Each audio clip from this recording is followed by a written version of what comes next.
From Coimbatore എന്ന ഈ മനോഹരമായ പ്രോഗ്രാം ഇത്രയും വിജയിപ്പിക്കാൻ വേണ്ടി ഇതിന്റെ ബാക്ക്ഗ്രൗണ്ടിൽ നന്നായി ഹാർഡ് വർക്ക് ചെയ്ത Shri Manikandan purple diamond, Shri Rammohan executive diamond, മറ്റ് എന്റെ ഡയമണ്ട് കൊളീഗ്സ്, ഇവിടെ എത്തിച്ചേർന്നിരിക്കുന്ന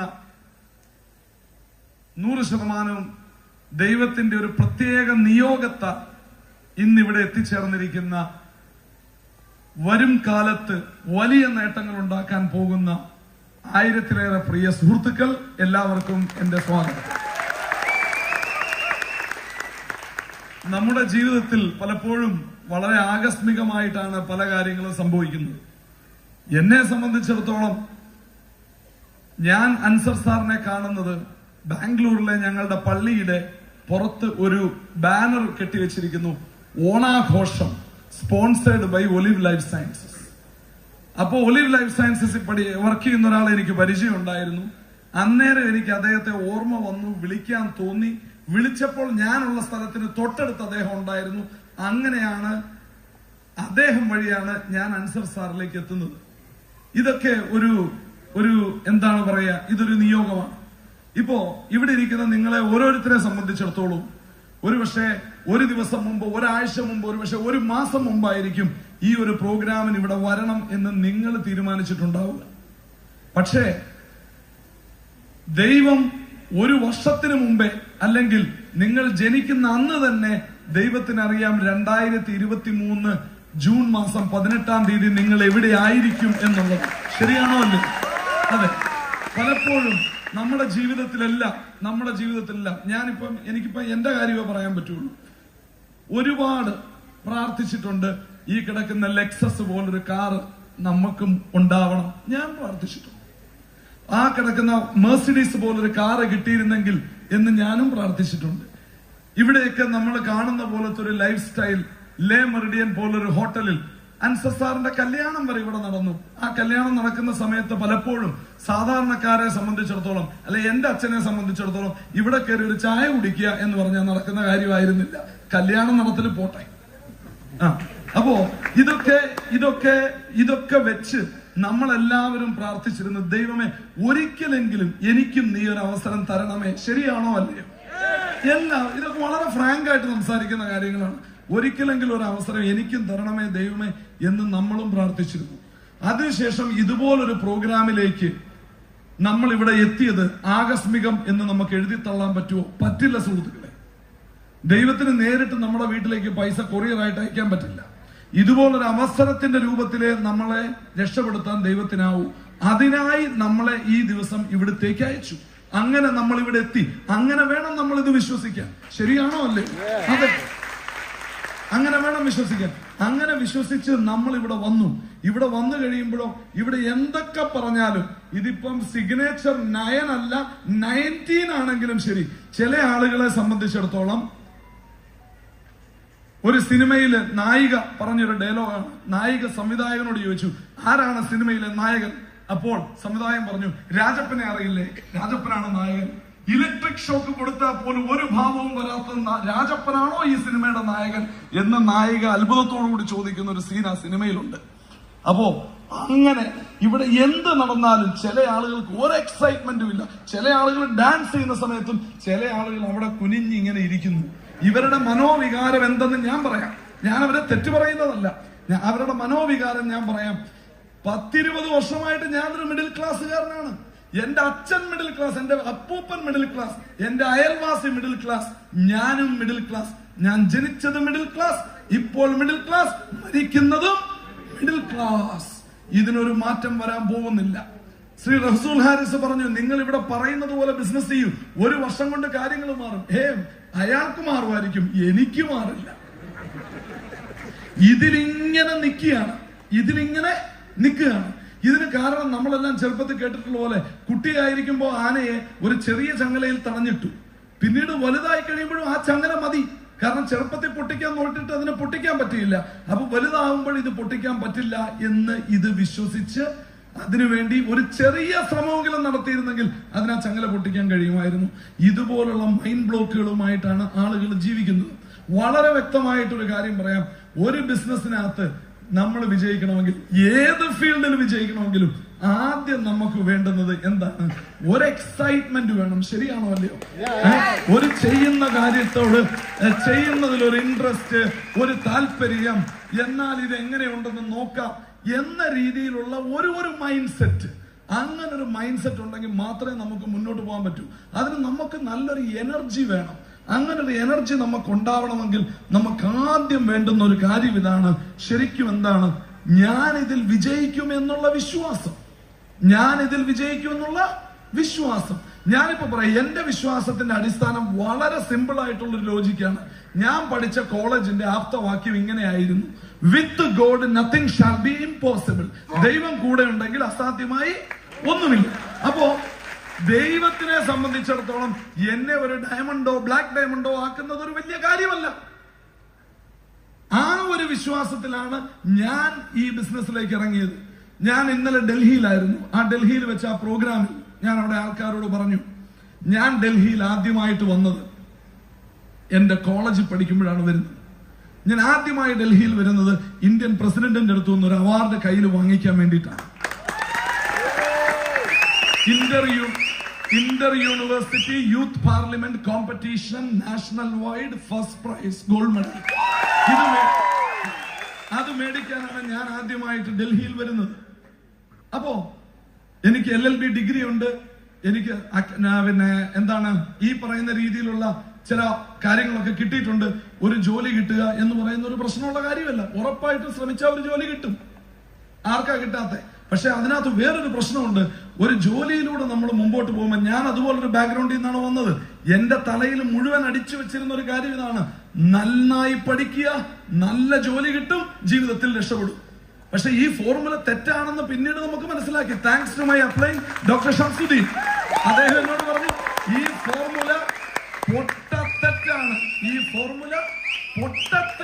ഫോർമുല. ഇപ്പോ ഞാൻ വളരെ വ്യക്തമായിട്ടൊരു കാര്യം പറയാം. നമ്മുടെ ചെയർമാൻ സി ആൻസർ എപ്പോഴും പറയുന്ന ഒരു വാചകം: പഠനം കഴിഞ്ഞാൽ ഒരു വ്യക്തി ലൈഫിൽ ഒരു ബിസിനസ് എങ്കിലും ചെയ്തിരിക്കണം. ഒരു ബിസിനസ് എങ്കിലും ചെയ്താൽ മാത്രമേ അവൻ ഈ ലോകം എന്താണെന്ന് ശരിക്കും മനസ്സിലാവുള്ളൂ. അത് മനസ്സിലാവണമെങ്കിൽ അവൻ ഒരു ബിസിനസ് എങ്കിലും ചെയ്തിരിക്കണം. കാരണം ഒരു ബിസിനസ് എങ്കിലും ഒരു വ്യക്തി ചെയ്തില്ല എങ്കിൽ അവൻ എത്ര നല്ല ജോലി കിട്ടിയാലും അവൻ ഒരു ലെക്സസിന്റെ സ്പെയർ പാർട്സ് ആകാനേ അവന് കഴിയൂ. ഒരു ലെക്സസിന്റെ സ്പെയർ പാർട്സിനെക്കാട്ടിലും മഹാനാണ് ഒരു ഫുൾ മാരുതി 800 കാർ എന്ന് ഞാൻ വിശ്വസിക്കുന്നു. അപ്പോ നമ്മളൊരു എംപ്ലോയി ആയി നിൽക്കാൻ വേണ്ടി നമ്മൾ നമ്മുടെ തലമുറയെ തയ്യാറാക്കുമ്പോൾ നമ്മളൊരു സ്പെയർ പാർട്സ് ആയി മാറുകയാണ്. അതേസമയം ഒരു ബിസിനസ് നമ്മൾ ചെയ്യുമ്പോൾ നമുക്കതിന്റെ എല്ലാ ഫംഗ്ഷനാലിറ്റിയും നമുക്ക് ഡീൽ ചെയ്യാൻ പറ്റുന്നു. ബിസിനസ്സിൽ വിജയിച്ചാൽ വെരി ഗുഡ്. കാരണം ലോകത്തൊരു പ്രൊഫഷനിലും ബിസിനസ്സിൽ കിട്ടുന്നത് പോലെ വരുമാനം കിട്ടത്തില്ല. അപ്പൊ അതുകൊണ്ട് ബിസിനസ് വിജയിച്ചാൽ വെരി ഗുഡ്. ഇനി ബിസിനസ്സിൽ പരാജയപ്പെട്ടാലോ? ജീവിതത്തിൽ പരാജയപ്പെടാതിരിക്കാനുള്ള നിരവധി ലെസണുകളോടുകൂടിയായിരിക്കും നിങ്ങൾ ആ ബിസിനസ്സിൽ നിന്ന് വെളിയിൽ ഇറങ്ങുന്നത്. ഏത് രീതിയിൽ നോക്കിയാലും ഇത് മെച്ചമാണ്. അതുകൊണ്ട് തന്നെ ഇന്ത്യയുടെ പ്രധാനമന്ത്രി നരേന്ദ്രമോദി പറഞ്ഞത് ഇങ്ങനെയാണ്: ഒരു ഒനിയൻ പക്കോട ഷോപ്പെങ്കിലും, പച്ച മലയാളത്തിൽ പറഞ്ഞ ഒരു പെട്ടിക്കടയെങ്കിലും നീ ജീവിതത്തിൽ ഇടൂ, ഒരു ബിസിനസ്സുകാരനാവൂ എന്നാണ് അദ്ദേഹം പറഞ്ഞത്. ഇതിൽ കൂടുതൽ നമുക്ക് ഈ ബിസിനസിനെ പറ്റി മഹത്തരമായിട്ട് പറയാൻ എന്താണുള്ളത്? അപ്പോ ഒരു ബിസിനസ്, ഇവിടെ ഞാൻ ഈ ഇന്റർവെല്ലില് ഒരു അച്ഛനെയും മോളെയും പരിചയപ്പെട്ടു. എനിക്ക് ബഹുമാനം തോന്നിയ ആ അച്ഛനോട്, കണ്ണൻ കുമാർ എന്ന് പറയുന്ന ഒരു പേൾ എക്സിക്യൂട്ടീവായ ഒരു അച്ഛൻ, ആ അച്ഛൻ വളരെ അഭിമാനത്തോടുകൂടി പറഞ്ഞു, എന്റെ മകൾക്ക് 18 വയസ്സായപ്പോൾ ഞാൻ അവൾക്ക് കൊടുത്ത പിറന്നാൾ സമ്മാനം അവളെ ഞാൻ വിവാ ബിസിനസ്സിൽ സ്പോൺസർ ചെയ്തു. ആ കുട്ടി ഇന്ന് ഒരു സ്റ്റാർ 1000 ആണ്. ഒരു സ്റ്റാർ 1000 ആണ്. ഇവിടെ അന്നേരം എനിക്ക് ഓർമ്മ വന്നത് ശരിക്കും മഹാനായ ഒരു മനുഷ്യനെയാണ്. അദ്ദേഹത്തിന്റെ പേര് ടോണി ഫെർണാണ്ടസ്, ഒരു മലേഷ്യക്കാരൻ. അദ്ദേഹത്തിന്റെ അമ്മ അദ്ദേഹത്തെ ആദ്യമായിട്ട് ബിസിനസ്സിലേക്ക് കൊണ്ടുവന്നു. ഒരു നെറ്റ്വർക്ക് മാർക്കറ്റിംഗ് ബിസിനസ്സിൽ കൊണ്ടുവന്നു. അതിലായിരുന്നു അദ്ദേഹത്തിന്റെ തുടക്കം. ഇപ്പോൾ അദ്ദേഹം എയർ ഏഷ്യ എന്ന വിമാന കമ്പനിയുടെ ഉടമയാണ്. അദ്ദേഹം പറയുന്നു, ബിസിനസിന്റെ ആദ്യ പാഠങ്ങൾ എനിക്ക് കിട്ടിയത് എന്റെ അപ്ലൈനിൽ നിന്നാണ്. അപ്ലൈൻ ആരാ? അമ്മ. ബിസിനസ് ഏത്? Network marketing. മനസ്സിലാക്കണം സുഹൃത്തുക്കളെ. അപ്പോ ഇങ്ങനെയൊക്കെയാണ് ലോകം മുമ്പോട്ട് പോകുന്നത്. ഇവിടെ എന്റെ സുഹൃത്ത് ഓം പ്രകാശ് സൂചിപ്പിച്ചു, ഈ ബിസിനസിന് നല്ലൊരു പേരുണ്ടാക്കാൻ ഇറങ്ങിയേക്കുന്ന അഭിലാഷ് തോമസ്. ഒരു മണ്ണാങ്കട്ടയില്ല. ഇതിന് പേരുണ്ടാക്കലല്ല എന്റെ ജോലി. എന്റെ കൂടെ നിൽക്കുന്നവർക്ക് വരുമാനം ഉണ്ടാക്കി കൊടുക്കലാണ് എന്റെ ജോലി. ഇപ്പോ നേപ്പാളിൽ പുതിയ പ്രധാനമന്ത്രി വന്ന് നമുക്കിപ്പോ എന്താ? നേപ്പാളിലെ പ്രധാനമന്ത്രി ആരായ നമുക്കിപ്പോ എന്താ? ഈ ബിസിനസ്സുമായിട്ട് ബന്ധമില്ലാത്തവർ ഈ ബിസിനസിനെ പറ്റി എന്ത് ചിന്തിച്ചാലും നമുക്ക് വെറും ഗ്രാസ്. അത്രേ ഉള്ളൂ. ശരിയാണോ അല്ലയോ? ഇതിനപ്പുറത്തേക്ക് ഇതിനകത്തൊന്നുമില്ല. പിന്നെ തത്വം പറയുന്നവരാണെങ്കിൽ നമുക്കൊരു തത്വം അങ്ങോട്ട് തിരിച്ചു ചോദിക്കാം. ഏതൊരു കമ്പനിയും സാധനം വിൽക്കാൻ വേണ്ടിയിട്ടുള്ളതാണ്. ശരിയാണോ അല്ലയോ? നല്ലതായിക്കോട്ടെ മോശമായിക്കോട്ടെ. മോശം കമ്പനികൾ മയക്കുമരുന്ന് വിൽക്കുന്നവരാണെങ്കിലും മയക്കുമരുന്ന് കൂടുതൽ വിൽക്കാൻ നോക്കും. ശരിയാണോ അല്ലയോ? ഇനി നല്ല കമ്പനി ആപ്പിൾ ആണെങ്കിലും ആപ്പിൾ ഫോൺ പരമാവധി വിൽക്കാൻ നോക്കും. ഈ ഭൂമി മലയാളത്തിൽ അല്ല, ഈ ഇന്ത്യ രാജ്യത്ത് ഒരു കമ്പനിയുടെ പേര് പറയൂ, ഒരു ദിവസത്തിൽ 8ൽ കൂടുതൽ പ്രോഡക്റ്റ് നിങ്ങൾക്ക് വാങ്ങാൻ കഴിയില്ല എന്ന് പറയുന്ന ഒരു കമ്പനിയുടെ ഏത് ഫീൽഡിൽ ഒരു കമ്പനിയുടെ പേര് പറ. എനിക്കാകെ അറിയാവുന്നത് എന്റെ നാട്ടിലെ റേഷൻ കടയാണ്. അവിടെ പറയും, ആ തോമസ് ചേട്ടന്റെ മോനാണ്, നിങ്ങളുടെ വീട്ടിലേക്ക് 5 ലിറ്റർ മണ്ണെണ്ണ അതിൽ കൂടുതൽ തരില്ല. അതല്ലാതെ ഇതിൽ കൂടുതൽ പറ്റില്ല എന്ന് പറയുന്ന ഏതെങ്കിലും ഒരു കമ്പനി. എന്റെ പോയിന്റ് ഇത്രേ ഉള്ളൂ. സാമൂഹ്യ പ്രതിബദ്ധത ഇല്ലാത്ത കമ്പനി ആയിരുന്നുവെങ്കിൽ 8 അല്ല 80 പ്രോഡക്റ്റ് വേണേലും മേടിച്ചോളാൻ പറയും. ശരിയാണോ അല്ലയോ? പ്രോഡക്റ്റ് കൂടുതൽ വിൽക്കുന്നതല്ലേ കമ്പനിക്ക് ലാഭം. ശരിയാണോ അല്ലയോ? അത് തന്നെ സുഹൃത്തുക്കളെ. പിന്നെ നെറ്റ്വർക്ക് മാർക്കറ്റിംഗ് ഇൻഡസ്ട്രിക്ക് അകത്ത് ഡയറക്ട് സെല്ലിങ്ങിനകത്ത് എത്തിക്സ് പറയുന്നവരോടും വലിയ തത്വം പറയുന്നവരോടും എനിക്ക് പറയാൻ ഒരു വാക്കേ ഉള്ളൂ. ഫോറിൻ കമ്പനികളെ മാറ്റി നിർത്ത്. ഇന്ത്യൻ കമ്പനികൾക്ക് പറയാനുള്ളത് ഇത്രയേ ഉള്ളൂ: ദേശസ്നേഹം. എന്താ പറയുന്നത്? ദേശസ്നേഹം. ആംവേ പോലുള്ള ഫോറിൻ കമ്പനികളെ കൗണ്ടർ ചെയ്യാൻ വേണ്ടി ഇന്ത്യൻ കമ്പനിക്കാരൻ പറയുന്ന ഏക സാധനം എന്താണ്? ദേശസ്നേഹം. മറ്റവൻ പറയും എന്റെ പേറ്റന്റ് ഉണ്ട്, ഇവൻ പറയും ഇത് ഇന്ത്യയിൽ ഉണ്ടാക്കിയതാണ്. ഇങ്ങനെയാണ് ഇവനെന്ത് കൗണ്ടർ ചെയ്യാൻ നോക്കുന്നത്. സുഹൃത്തുക്കളെ, ദേശസ്നേഹം അങ്ങനെയല്ല ഉണ്ടാക്കേണ്ടത്. ഒരു ദേശത്തിന്റെ വരുമാനം എന്താണ്? പറയൂ. ഒരു ദേശത്തിന്, ഒരു ഗവൺമെന്റിന്റെ വരുമാനം എന്താണ്? ജനങ്ങൾ കൊടുക്കുന്ന നികുതിയാണ് ഗവൺമെന്റിന്റെ വരുമാനം. ശരിയാണോ അല്ലയോ? MRPയിൽ ബില്ല് ചെയ്ത് ആ മുഴുവൻ പൈസയ്ക്കും GST അടച്ച് ഗവൺമെന്റിന്റെ വരുമാനം വർദ്ധിപ്പിക്കാൻ ശ്രമിക്കുന്ന ഏക ഡയറക്ട് സെല്ലിംഗ് കമ്പനി. ദേശസ്നേഹം ക്രിക്കറ്റ് കളിക്കുമ്പോഴല്ല വേണ്ടത്. ഇന്ത്യയും പാകിസ്ഥാനും ക്രിക്കറ്റ് കളിക്കുമ്പോൾ മാത്രം വരേണ്ടതല്ല ദേശസ്നേഹം. അല്ലെങ്കിൽ കാർഗിൽ യുദ്ധ സമയത്ത് വരേണ്ടതല്ല ദേശസ്നേഹം. ദേശസ്നേഹം നിന്റെ ഓരോ പ്രവൃത്തിയിലും വേണം. ഒരു പട്ടാളക്കാരന്റെ മകൻ ചെയർമാനായിട്ടുള്ള ഒരു കമ്പനിയാണ്. കയ്യിൽ നിന്ന് ആവശ്യമില്ലാതെ മുഴുവൻ പൈസയ്ക്ക് അഡീഷണൽ GST കൊടുക്കുന്നു. നിയമം ലംഘിക്കാതിരിക്കാൻ, നിയമത്തിന്റെ ലൂപ്പ് ഹോളിലൂടെ രക്ഷപ്പെടാതെ മുഴുവൻ പൈസയ്ക്കും GST കൊടുത്ത് ഗവൺമെന്റിന്റെ വരുമാനം കൂട്ടുന്നു. ഇതല്ലയോ ദേശസ്നേഹം? Yes or no? നിങ്ങൾ പറയൂ. ഇതാണ് ദേശസ്നേഹം. അല്ലാതെ തത്വം പറയുന്നതല്ല.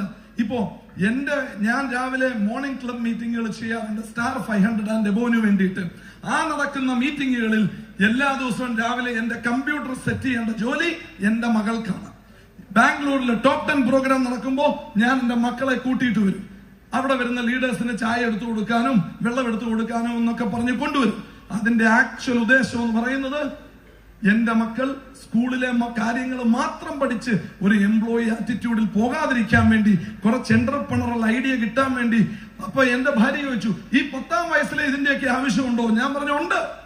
അഭിമന്യുവിന് എത്ര വയസ്സുണ്ടായിരുന്നു? ചക്രവ്യൂഹം വേദിക്കുന്നത് എങ്ങനെയെന്ന് പഠിക്കുന്ന കാലത്ത് അവൻ പുറത്തു വന്നിട്ട് പോലും ഇല്ലായിരുന്നു. ശരിയാണോ അല്ലയോ? അപ്പോഴും പഠിക്കും. ചെറിയ കുട്ടികളെ ഇപ്പോഴേ കൂടെ കൊണ്ട് നടന്ന് നമ്മൾ ഇത് പഠിപ്പിക്കണം. അങ്ങനെ പഠിപ്പിച്ചാൽ മാത്രമേ എന്ത് സംഭവിക്കുകയുള്ളൂ?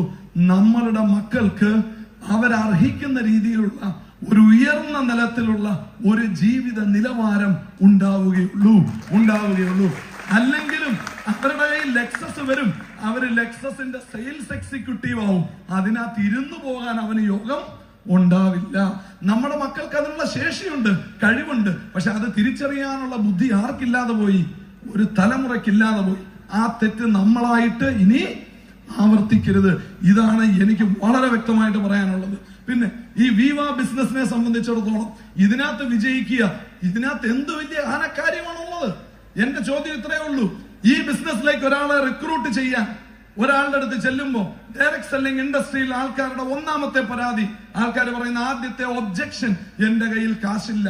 ഇവിടെ ആ പ്രശ്നമുണ്ടോ? കാശില്ലെങ്കിൽ very good, you are qualified. ശരിയാണോ അല്ലയോ? 0 പൈസ മുതൽ മുടക്കി തുടങ്ങാം. ശരിയാണോ അല്ലയോ? ഇനി പൈസ ഉണ്ടെങ്കിൽ മുടക്കാൻ പറ്റുമോ? പറ്റില്ല. നിന്റെ പൈസ ഉണ്ടേ പോലും ഇവിടെ മുടക്കാൻ പറ്റില്ല. ഇവിടെ കടം മേടിച്ച് തുടങ്ങേണ്ട കാര്യമില്ല. പൈസ ഉണ്ടേ പോലും മുടക്കാൻ പറ്റില്ല. 5 പൈസ മുടക്കാതെ നിനക്കൊരു ബിസിനസ് ആരംഭിക്കാം. ഈ ബിസിനസ്സിലേക്ക് നീ കടന്നു വന്നതിന് ശേഷം നീ ഒരു VRO അറ്റൻഡ് ചെയ്യൂ. ഇന്നലെ ഞാൻ ഡൽഹിയിൽ ഒരു VRO പ്രസന്റ് ചെയ്യാൻ വേണ്ടിയിട്ടാണ് പോയത്. എനിക്കറിയാവുന്ന ഹിന്ദി ഞാൻ അവിടെ ബോൾത്തി, ആൾക്കാർക്ക് കാര്യങ്ങൾ മനസ്സിലായി. അപ്പോ ആ പ്രോഗ്രാമിൽ വെച്ച് ഞാൻ ആൾക്കാരോട് പറഞ്ഞു, നിങ്ങൾ ചെയ്യേണ്ടത് എന്താണ്? അവിടെ വന്നിരിക്കുന്ന പുതിയ ആൾ VRനോട് ഞാൻ ചോദിച്ചു, ഈ പ്രോഗ്രാം കഴിഞ്ഞപ്പോ എന്ത് തോന്നി? സർ, അടുത്ത ശനിയാഴ്ച ഞാൻ വരുമ്പോൾ ഞാനൊരു VBO ആയിട്ടായിരിക്കും വരിക. നിങ്ങൾ കാര്യം മനസ്സിലാക്കണം. അതായത് ഒരു വ്യക്തമായി ഹിന്ദി പറഞ്ഞു കൊടുക്കാൻ പറ്റാത്ത ഒരാളുടെ ഹിന്ദി കേട്ടിട്ട് പോലും ഒരു VBO ആകാൻ തയ്യാറായി. അപ്പോ നമ്മുടെ ജോലി എന്താ? 5 പൈസ മുടക്കില്ലാത്തൊരു ബിസിനസ്സിലേക്ക് ഒരാളെ ക്ഷണിക്കുക. ആരെ കൊണ്ടും നടക്കുന്ന കാര്യം. 2, അവനെ ഒരു VROയിൽ കൊണ്ടിരുത്തുക. അവൻ തന്നെ VBO ആയിക്കോളും. കൂടെ നിന്നൊന്ന് ഹെൽപ്പ് ചെയ്ത് കൊടുത്താൽ മാത്രം മതി. എന്താണ് ഹെൽപ്പ്? ഹെൽപ്പും പ്രവൃത്തിയും രണ്ടും രണ്ടാണ്. ഈ കാണുന്ന ഒരു ടേബിൾ കയ്യിൽ പിടിച്ച് പൊക്കി നിൽക്കുന്നത് ഒരു പ്രവൃത്തി. അയാളുടെ കൈ മടുക്കുമ്പോൾ 2 കൈയിലും ഒന്ന് സപ്പോർട്ട് ചെയ്ത് കൊടുക്കുന്നതിനെയാണ് സഹായം എന്ന് പറയുന്നത്. ശരിയാണോ അല്ലയോ? ആ ജോലി മാത്രം നമ്മൾ ചെയ്താൽ മതി. അവൻ തന്നെ അത് പൊക്കിക്കോളും. അവനെ ഒന്ന് സഹായിച്ചു കൊടുത്താൽ മതി. തുടർച്ചയായി ഞാൻ പറഞ്ഞു, ഡൽഹിയിലെ ആദ്യത്തെ VRO ആണ് ഇന്നിവിടെ നടക്കുന്നത്.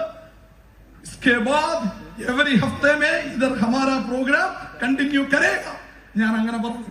അപ്പൊ അടുത്ത 52 ആഴ്ച ഈ പ്രോഗ്രാം അവിടെ തുടർച്ചയായി നടക്കും.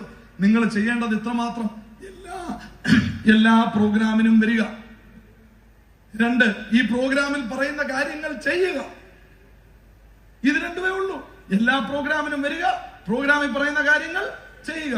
പ്രോഗ്രാമിൽ എന്ത് കാര്യമാണ് പറയുന്നത്? ഒരു കാര്യം, R3 ചെയ്യുക. ഈ ബിസിനസ്സിൽ വിജയിക്കാൻ ഒരേ ഒരു വഴി R3 ചെയ്യുക. അത് ചെയ്യാതെ നിങ്ങൾ എങ്ങനെയൊക്കെ നോക്കിയാലും ഈ ബിസിനസ്സിൽ നിങ്ങൾ വിജയിക്കില്ല.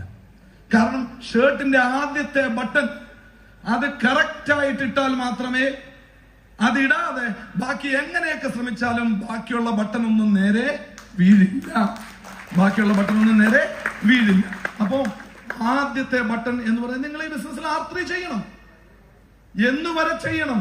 നിങ്ങളുടെ ID കണ്ടിന്യൂസ് സീലിംഗ് ആവുന്നത് വരെ ചെയ്യണം. എനിക്കൊരാളെ പരിചയപ്പെടുത്താനുണ്ട്. 1 മാസം മുമ്പാണ് ഞാൻ അദ്ദേഹത്തെ പറ്റി മനസ്സിലാക്കിയത്. വളരെ ഇൻട്രസ്റ്റിംഗ് ആയിട്ടുള്ള ഒരു മനുഷ്യൻ. അദ്ദേഹം ഒരു കമ്പനിയിൽ 2001 സൈനപ്പ് ചെയ്തു. ഒരൊറ്റ കമ്പനിയിൽ 22 വർഷമായിട്ട് ഒരേ കമ്പനിയിൽ വർക്ക് ചെയ്യുന്നു. അദ്ദേഹത്തിന്റെ ഒരു മാസത്തെ വരുമാനം, ഞെട്ടരുത്, ഒരു മാസത്തെ വരുമാനം 10 കോടി ഇന്ത്യൻ റുപ്യ. 10 കോടി ഇന്ത്യൻ റുപ്യ. 75 ഡയറക്റ്റ് ലെഗ്. എത്ര ലെഗ്? 75 running leg. എന്താണ് അദ്ദേഹത്തിന്റെ ബിസിനസ് സ്ട്രാറ്റജി? സിമ്പിൾ. ഞാൻ ഒരാളെ സ്പോൺസർ ചെയ്യും. അടുത്ത 3 മാസം ഞാൻ അയാളോടൊപ്പം മാത്രം പ്രവർത്തിക്കും. ആ 3 മാസത്തിനുള്ളിൽ അവൻ ശരിയാവാനാണ് ശരിയാവും. അവൻ ശരിയായാലും ശരിയായില്ലെങ്കിലും 3 മാസം കഴിഞ്ഞാൽ ഞാൻ അടുത്തയാളെ സ്പോൺസർ ചെയ്ത് അടുത്ത 3 മാസം അയാളോടൊപ്പം. കഴിഞ്ഞ 22 വർഷമായിട്ട് അദ്ദേഹത്തിന്റെ സ്ട്രാറ്റജി. ആ കമ്പനിയുടെ ടോപ്പ് റാങ്കിന്റെ തൊട്ട് താഴെയാണ് അദ്ദേഹം നിൽക്കുന്നത്. ടോപ്പ് റാങ്കിൽ എത്തുന്ന 100 ലെഗ് വേണം. അതിനുവേണ്ടി അദ്ദേഹം പ്രവർത്തിച്ചുകൊണ്ടിരിക്കുന്നു. അന്വേഷിച്ച് പോയിട്ട് കാര്യമില്ല. ഇംഗ്ലീഷ് അറിയില്ല. ജർമ്മൻകാരനാണ്. ജർമ്മനിയിലാണ് ഇത് നടക്കുന്നത്. വലിയ സ്ട്രാറ്റജി ഒന്നുമില്ല. ഇത്രയേ ഉള്ളൂ സ്ട്രാറ്റജി. എനിക്ക് ജർമ്മൻ അറിഞ്ഞുകൂടാ. അത്രേ നമുക്ക് അദ്ദേഹത്തോട് പറയാൻ പറ്റൂ. കാരണം അദ്ദേഹത്തിന് ഇംഗ്ലീഷ് അറിയില്ല. അപ്പോ ഇങ്ങനെ ബിസിനസ് ചെയ്യുന്ന ആളുകൾ നമ്മൾ മനസ്സിലാക്കണം. ഒരു ഇന്ത്യൻ ഡയറക്ട് സെല്ലറുടെ പ്രൊഡക്ടിവിറ്റി ഒരു മാസത്തിൽ 2000 രൂപയാണെങ്കിൽ ഒരു ജർമ്മൻകാരൻ്റെത് 1 ലക്ഷം രൂപയാണ്. ജർമ്മനിയിൽ ഡയറക്ട് സെല്ലിംഗ് ചെയ്യുന്ന ഒരാൾ ഇന്ത്യയിൽ ചെയ്യുന്ന 50 പേർക്ക് തുല്യമാണ്. അപ്പൊ നമുക്ക് അവരിൽ നിന്നൊക്കെ ഒത്തിരി പഠിക്കാനുണ്ട്. Germans are not stupid.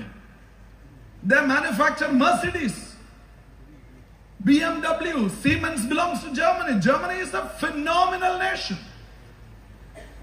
Extremely high productivity. നമുക്ക് ഒത്തിരി പഠിക്കാനുണ്ട് അവരിൽ നിന്നും. അപ്പോ ആ ഒരു മോഡലിലുള്ള ഒരു ഡയറക്ട് സെല്ലിംഗ് ബിസിനസ് ഇവിടെ കൊണ്ടുവരാനും സ്ഥാപിക്കാനും നട്ട് നനച്ചു വളർത്താനുമാണ് നമ്മൾ ഉദ്ദേശിക്കുന്നത്. എന്തുകൊണ്ടാണെന്ന് ചോദിച്ചാൽ ഞാൻ വളരെ വ്യക്തമായിട്ട് ഞാൻ പറയാം പ്രിയ സുഹൃത്തുക്കളെ, നമ്മുടെ നാട്ടിൽ കേരളത്തിൽ കോട്ടയം ജില്ലയിൽ ഒരു സ്ഥലമാണ് കൈപ്പുഴ. കോട്ടയം ജില്ലയിൽ ഒരു സ്ഥലമാണ് കൈപ്പുഴ. ഞാൻ മനസ്സിലാക്കിയിടത്തോളം അവിടെ 200 വീടുകൾ വിൽക്കാൻ കിടക്കുന്നു. എത്ര വീടുകൾ?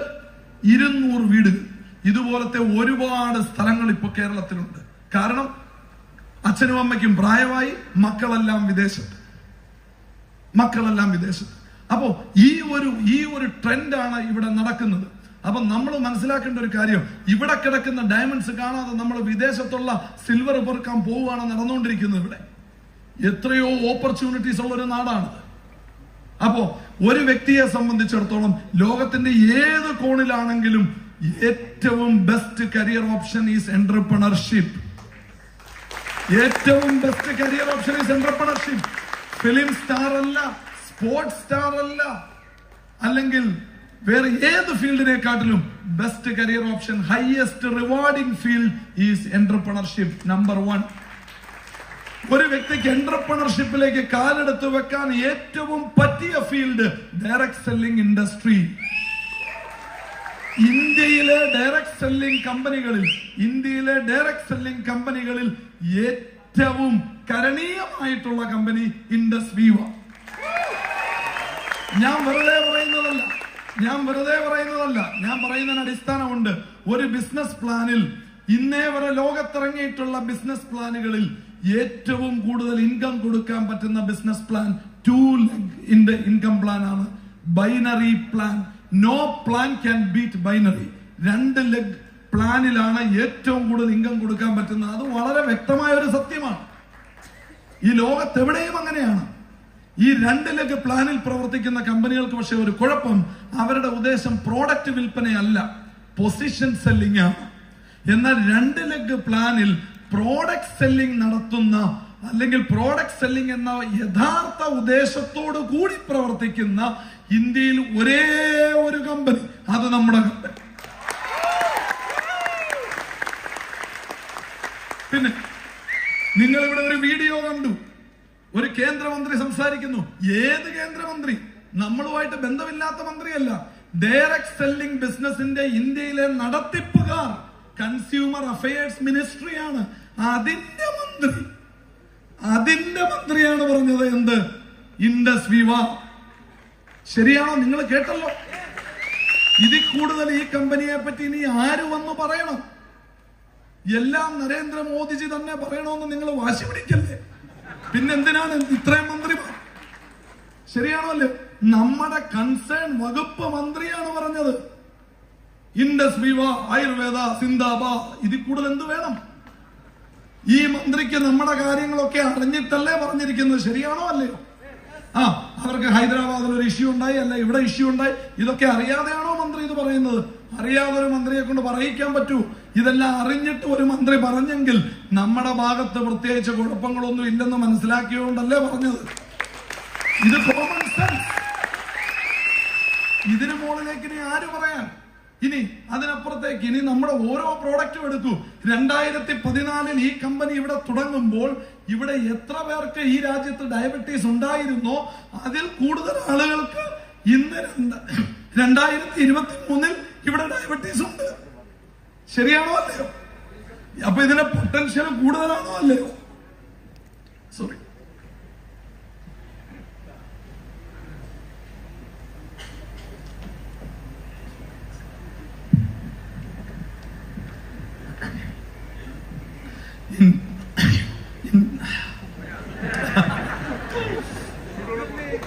All right.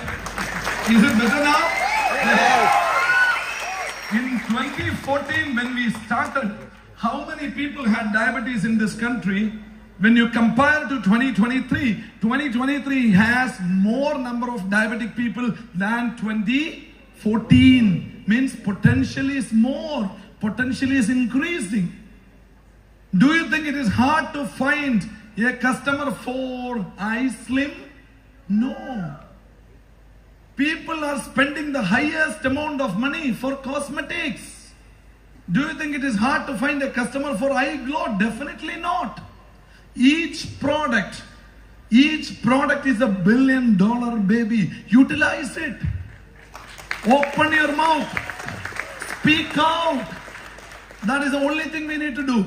So, trust me, my dear friends. Let me conclude with one single message I just want to tell you.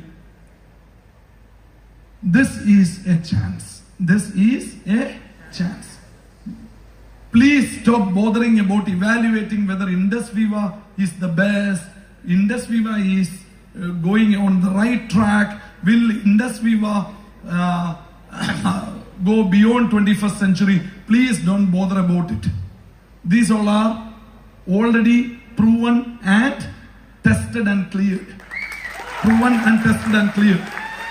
With one single word I can say, the legal crisis what we had in 2021 in Hyderabad, if it was any other company in our position, they wouldn't have survived. They wouldn't have survived. What more proof you want? What more proof you want? We have managed it and we are out of it. We are still standing tall. So, still standing tall. And our new Wives magazine is coming. For your surprise, the cover page of the new Wives magazine is the Central Minister. So, what I am trying to say, a company of that kind, something which you can rely on like a government organization. Like a government organization. That much you can rely upon. So, you have made up your mind to go ahead with Indus Viva. Now, please don't be a confused soul. Please don't be a confused soul. The problem with Indian people, genetically we are very confused people. In Kurukshetra, Arjuna had a confusion. By looking at the other side, oh, my uncle, oh, my Guruji, my cousin. By killing all these people, Lord Krishna, I don't want to become a king. Then he convinced him. That is called Bhagavad Gita. Every time you will not get a Lord Krishna with you all the time. We are not that lucky. So, please destroy all those mind blocks. Have the clarity in mind. Come what may. Next 1 year, I will do business heart and soul. Consider today, 18th June, as your starting date. Consider today is your starting date. Forget about the entire past. Today is your starting date. From today, next 1 year, I will do Viva business wholeheartedly. I will do Viva business wholeheartedly. Pick up your Viva calendar in your Viva planner. Fill every page with a Viva activity. Like that, if you do 1 year, I guarantee you, with my experience in this company, I guarantee you, nothing can stop you from earning 2.5 lakh rupee week after week. So, my dear friends, let it be very, very clear. Let it be very, very clear. I sincerely appreciate each one of you for choose to be here. You have decided to be here today. I am telling you, this is the best thing, one of the very best things you have ever done in your life. That the time will tell you, the time will prove you. I am from a middle class background. My dad is a normal farmer. My mom is a housemaker. We are 2 boys. We had got all the middle class upbringing. But what changed my life is when I attended a program like this, a speaker came on stage and whatever he said, I wholeheartedly believed it. And the Sujit Khan's signature program, when I attended a program, there was a leader like that. I also felt one day I also wanted to be like him. I also wanted to be recognized. I was actually relating me to that particular leader, which you have Sujit Khan today. If you are a new person, you are a beginner in the company, you can relate yourself. It is only a matter of time. One day, I will also hire Le Meridian. One day, I will also park a car like that in front of the hall. One day, for my program, 1,200 people will come, even from Andhra Pradesh, by traveling 1,200 kilometers in bus. People will come here. So, with that belief, you proceed further. Nothing can stop you, dear friends. And I guarantee you, this is the best company, best product with the best compensation plan. Last 8 years, we paid more than 1,000 crore rupees as commission to people. More than 1,000 crore rupees as commission to people. Next 8 years, it is not going to be another 1,000 crore. It must be one more zero on the right side. That is what we are aiming at. So, the very best platform, the life-changing day of you and your family is today. Trust that. So, may God give you the wisdom to realize this and take it in the right sense and carry the spirit for the next one full year for the benefit of your own family, children, and the generation to come. So wish you good luck to everyone. Thank you so much. God bless you all.